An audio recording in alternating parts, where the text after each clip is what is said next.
We all met again at dinner time. Sir Percival was in such boisterous high spirits that I hardly recognized him as the same man whose quiet tact, refinement, and good sense had impressed me so strongly at the interview of the morning. The only trace of his former self that I could detect reappeared, every now and then, in his manner towards Miss Fairlie. A look or a word from her suspended his loudest laugh, checked his gayest flow of talk, and rendered him all attention to her, and to no one else at table, in an instant. Although he never openly tried to draw her into the conversation, he never lost the slightest chance she gave him of letting her drift into it by accident, and of saying the words to her, under those favorable circumstances, which a man with less tact and delicacy would have pointedly addressed to her the moment they occurred to him. Rather to my surprise, Miss Fairlie appeared to be sensible of his attentions without being moved by them.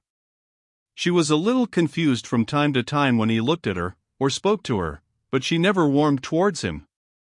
Rank, fortune, good breeding, good looks, the respect of a gentleman, and the devotion of a lover were all humbly placed at her feet, and, so far as appearances went, were all offered in vain.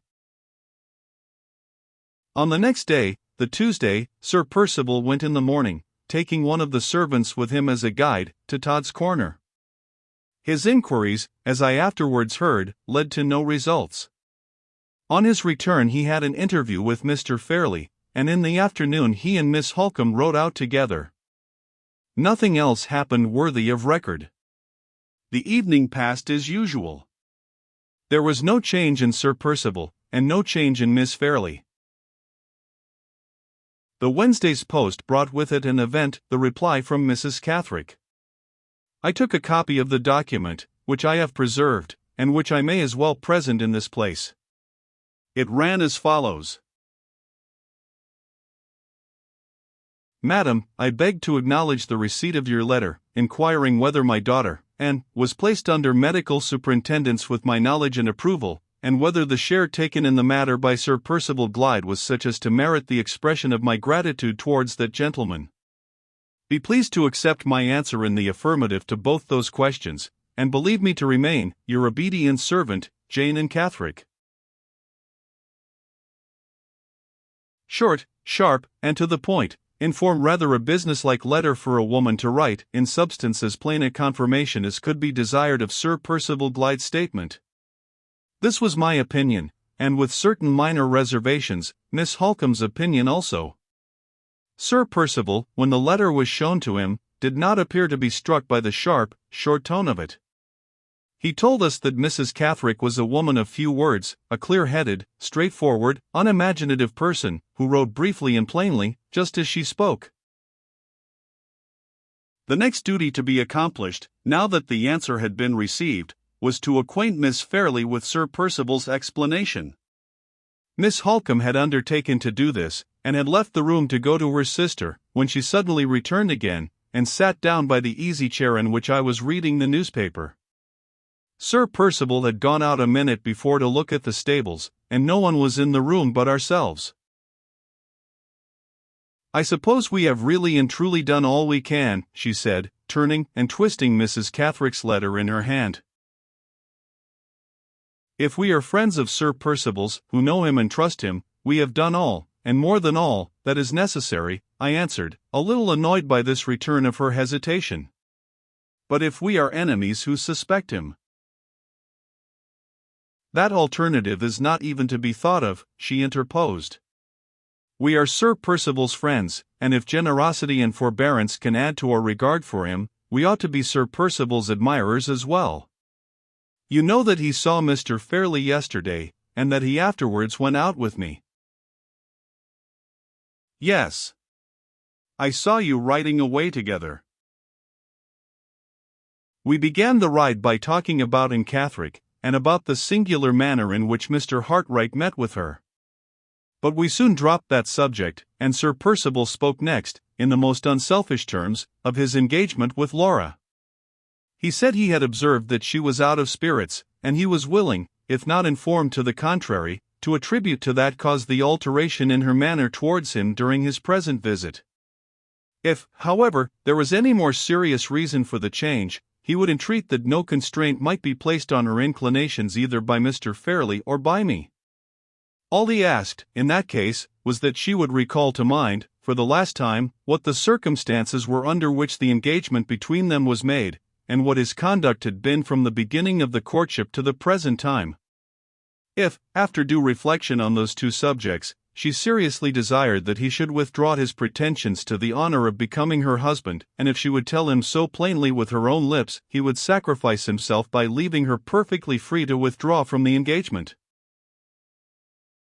No man could say more than that, Miss Holcomb. As to my experience, few men in his situation would have said as much. She paused after I had spoken those words, and looked at me with a singular expression of perplexity and distress. "I accuse nobody, and I suspect nothing," she broke out abruptly. "But I cannot and will not accept the responsibility of persuading Laura to this marriage." "That is exactly the course which Sir Percival Glyde has himself requested you to take," I replied in astonishment. "He has begged you not to force her inclinations. And he indirectly obliges me to force them, if I give her his message." "How can that possibly be?" "Consult your own knowledge of Laura, Mr. Gilmore. If I tell her to reflect on the circumstances of her engagement, I at once appeal to two of the strongest feelings in her nature, to her love for her father's memory, and to her strict regard for truth. You know that she never broke a promise in her life, you know that she entered on this engagement at the beginning of her father's fatal illness, and that he spoke hopefully and happily of her marriage to Sir Percival Glyde on his deathbed." I own that I was a little shocked at this view of the case. "Surely," I said, "you don't mean to infer that when Sir Percival spoke to you yesterday he speculated on such a result as you have just mentioned?" Her frank, fearless face answered for her before she spoke. "Do you think I would remain an instant in the company of any man whom I suspected of such baseness as that?" she asked angrily. I liked to feel her hearty indignation flash out on me in that way. We see so much malice and so little indignation in my profession. "In that case," I said, "excuse me if I tell you, in our legal phrase, that you are traveling out of the record. Whatever the consequences may be, Sir Percival has a right to expect that your sister should carefully consider her engagement from every reasonable point of view before she claims her release from it. If that unlucky letter has prejudiced her against him, go at once, and tell her that he has cleared himself in your eyes and in mine. What objection can she urge against him after that?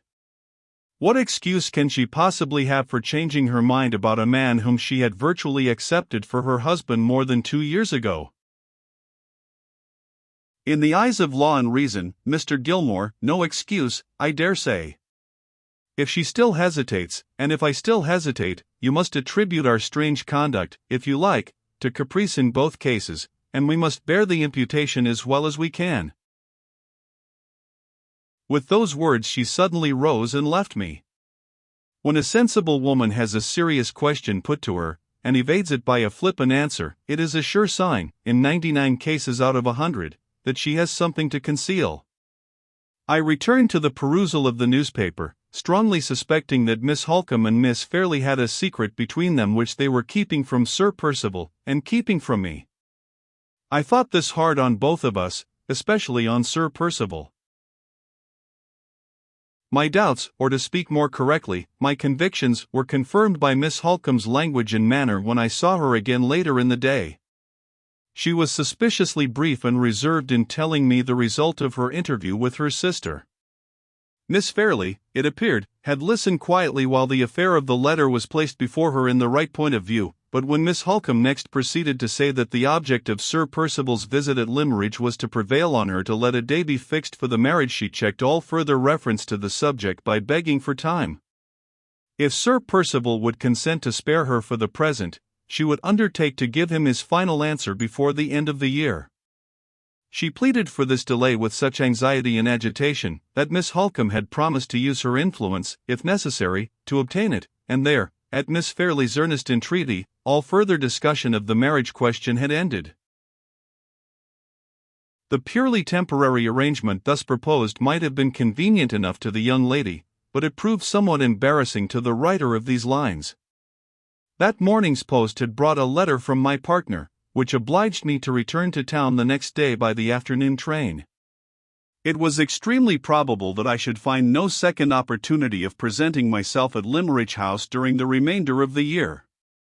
In that case, supposing Miss Fairley ultimately decided on holding to her engagement, my necessary personal communication with her, before I drew her settlement, would become something like a downright impossibility, and we should be obliged to commit to writing questions which ought always to be discussed on both sides by word of mouth. I said nothing about this difficulty until Sir Percival had been consulted on the subject of the desired delay. He was too gallant a gentleman not to grant the request immediately. When Miss Holcombe informed me of this, I told her that I must absolutely speak to her sister before I left Limmeridge, and it was, therefore, arranged that I should see Miss Fairley in her own sitting room the next morning. She did not come down to dinner, or join us in the evening. Indisposition was the excuse, and I thought Sir Percival looked, as well he might, a little annoyed when he heard of it. The next morning, as soon as breakfast was over, I went up to Miss Fairley's sitting room. The poor girl looked so pale and sad, and came forward to welcome me so readily and prettily, that the resolution to lecture her on her caprice and indecision, which I had been forming all the way upstairs, failed me on the spot. I led her back to the chair from which she had risen, and placed myself opposite to her. Her cross-grained pet greyhound was in the room, and I fully expected a barking and snapping reception. Strange to say, the whimsical little brute falsified my expectations by jumping into my lap and poking its sharp muzzle familiarly into my hand the moment I sat down. "You used often to sit on my knee when you were a child, my dear," I said, "and now your little dog seems determined to succeed you in the vacant throne. Is that pretty drawing you're doing?" I pointed to a little album which lay on the table by her side and which she had evidently been looking over when I came in. The page that lay open had a small watercolor landscape very neatly mounted on it. This was the drawing which had suggested my question, an idle question enough, but how could I begin to talk of business to her the moment I opened my lips? "No," she said, looking away from the drawing rather confusedly, "it is not my doing." Her fingers had a restless habit, which I remembered in her as a child, of always playing with the first thing that came to hand whenever anyone was talking to her. On this occasion they wandered to the album, and toyed absently about the margin of the little watercolor drawing. The expression of melancholy deepened on her face. She did not look at the drawing, or look at me. Her eyes moved uneasily from object to object in the room, betraying plainly that she suspected what my purpose was in coming to speak to her. Seeing that, I thought it best to get to the purpose with as little delay as possible. "One of the errands, my dear, which brings me here is to bid you good-bye," I began. "I must get back to London today, and, before I leave, I want to have a word with you on the subject of your own affairs." "I am very sorry you are going, Mr. Gilmore," she said, looking at me kindly. "It is like the happy old times to have you here." "I hope I may be able to come back and recall those pleasant memories once more," I continued, "but as there is some uncertainty about the future, I must take my opportunity when I can get it, and speak to you now. I am your old lawyer and your old friend, and I may remind you, I am sure, without offense, of the possibility of your marrying Sir Percival Glyde." She took her hand off the little album as suddenly as if it had turned hot and burnt her. Her fingers twined together nervously in her lap, her eyes looked down again at the floor, and an expression of constraint settled on her face which looked almost like an expression of pain. "Is it absolutely necessary to speak of my marriage engagement?" she asked in low tones. "It is necessary to refer to it," I answered, "but not to dwell on it. Let us merely say that you may marry, or that you may not marry. In the first case, I must be prepared, beforehand, to draw your settlement, and I ought not to do that without, as a matter of politeness, first consulting you. This may be my only chance of hearing what your wishes are. Let us, therefore, suppose the case of your marrying, and let me inform you, in as few words as possible, what your position is now, and what you may make it, if you please, in the future. I explained to her the object of a marriage settlement, and then told her exactly what her prospects were, in the first place, on her coming of age, and in the second place, on the decease of her uncle, marking the distinction between the property in which she had a life interest only, and the property which was left at her own control. She listened attentively, with the constrained expression still on her face, and her hands still nervously clasped together in her lap. And now, I said in conclusion, tell me if you can think of any condition which, in the case we have supposed, you would wish me to make for you, subject, of course, to your guardian's approval, as you are not yet of age. She moved uneasily in her chair, then looked in my face on a sudden very earnestly. If it does happen, she began faintly, if I am. If you are married, I added, helping her out. Don't let him part me from Marion, she cried, with a sudden outbreak of energy. Oh, Mr. Gilmore, pray make it law that Marion is to live with me. Under other circumstances I might, perhaps, have been amused at this essentially feminine interpretation of my question, and of the long explanation which had preceded it. But her looks and tones, when she spoke, were of a kind to make me more than serious, they distressed me. Her words, few as they were, betrayed a desperate clinging to the past which boded ill for the future. Your having Marion Holcomb to live with you can easily be settled by private arrangement, I said. You hardly understood my question, I think. It referred to your own property, to the disposal of your money. Supposing you were to make a will when you come of age, who would you like the money to go to? Marion has been mother and sister both to me, said the good, affectionate girl, her pretty blue eyes glistening while she spoke. May I leave it to Marion, Mr. Gilmore? Certainly, my love, I answered. But remember what a large sum it is. Would you like it all to go to Miss Holcomb? She hesitated, her color came and went, and her hand stole back again to the little album. Not all of it, she said. There is someone else besides Marion. She stopped, her color heightened, and the fingers of the hand that rested upon the album beat gently on the margin of the drawing, as if her memory had set them going mechanically with the remembrance of a favorite tune. You mean some other member of the family besides Miss Holcomb? I suggested, seeing her at a loss to proceed. The heightening color spread to her forehead and her neck, and the nervous fingers suddenly clasped themselves fast round the edge of the book. There is someone else, she said, not noticing my last words, though she had evidently heard them. There is someone else who might like a little keepsake if I might leave it. There would be no harm if I should die first.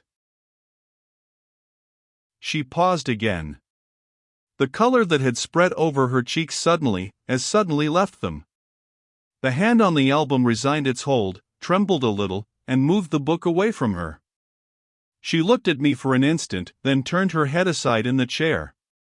Her handkerchief fell to the floor as she changed her position, and she hurriedly hid her face from me in her hands. Sad. To remember her, as I did, the liveliest, happiest child that ever laughed the day through, and to see her now, in the flower of her age and her beauty, so broken and so brought down as this.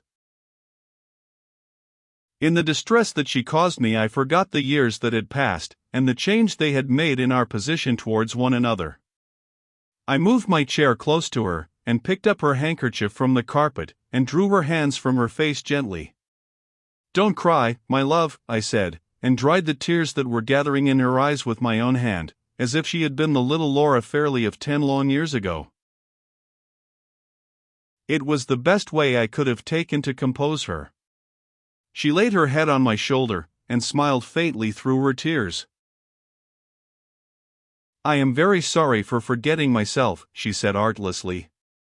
I have not been well. I have felt sadly weak and nervous lately, and I often cry without reason when I am alone. I am better now, I can answer you as I ought, Mr. Gilmore, I can indeed. No, no, my dear, I replied, we will consider the subject as done with for the present. You have said enough to sanction my taking the best possible care of your interests, and we can settle details at another opportunity. Let us have done with business now, and talk of something else. I led her at once into speaking on other topics. In 10 minutes' time she was in better spirits, and I rose to take my leave. Come here again, she said earnestly. I will try to be worthier of your kind feeling for me and for my interests if you will only come again. Still clinging to the past, that past which I represented to her, in my way, as Miss Holcombe did in hers. It troubled me sorely to see her looking back, at the beginning of her career, just as I look back at the end of mine. If I do come again, I hope I shall find you better, I said, better and happier. God bless you, my dear. She only answered by putting up her cheek to me to be kissed. Even lawyers have hearts, and mine ached a little as I took leave of her. The whole interview between us had hardly lasted more than half an hour. She had not breathed a word, in my presence, to explain the mystery of her evident distress and dismay at the prospect of her marriage, and yet she had contrived to win me over to her side of the question, I neither knew how nor why. I had entered the room, feeling that Sir Percival Glyde had fair reason to complain of the manner in which she was treating him. I left it, secretly hoping that matters might end in her taking him at his word and claiming her release. A man of my age and experience ought to have known better than to vacillate in this unreasonable manner. I can make no excuse for myself, I can only tell the truth, and say so it was. The hour for my departure was now drawing near. I sent to Mr. Fairley to say that I would wait on him to take leave if he liked, but that he must excuse my being rather in a hurry. He sent a message back, written in pencil on a slip of paper, kind love and best wishes, dear Gilmore. Hurry of any kind is inexpressibly injurious to me. Pray take care of yourself. Goodbye. Just before I left I saw Miss Holcombe for a moment alone. Have you said all you wanted to Laura? She asked. Yes, I replied. She is very weak and nervous. I am glad she has you to take care of her. Miss Holcombe's sharp eyes studied my face attentively. You are altering your opinion about Laura, she said. You are readier to make allowances for her than you were yesterday. No sensible man ever engages, unprepared, in a fencing match of words with a woman. I only answered. Let me know what happens. I will do nothing till I hear from you. She still looked hard in my face. I wish it was all over, and well over, Mr. Gilmore, and so do you. With those words she left me. Sir Percival most politely insisted on seeing me to the carriage door. If you are ever in my neighborhood, he said, pray don't forget that I am sincerely anxious to improve our acquaintance. The tried and trusted old friend of this family will be always a welcome visitor in any house of mine. A really irresistible man, courteous, considerate, delightfully free from pride, a gentleman, every inch of him. As I drove away to the station I felt as if I could cheerfully do anything to promote the interests of Sir Percival Glyde, anything in the world, except drawing the marriage settlement of his wife.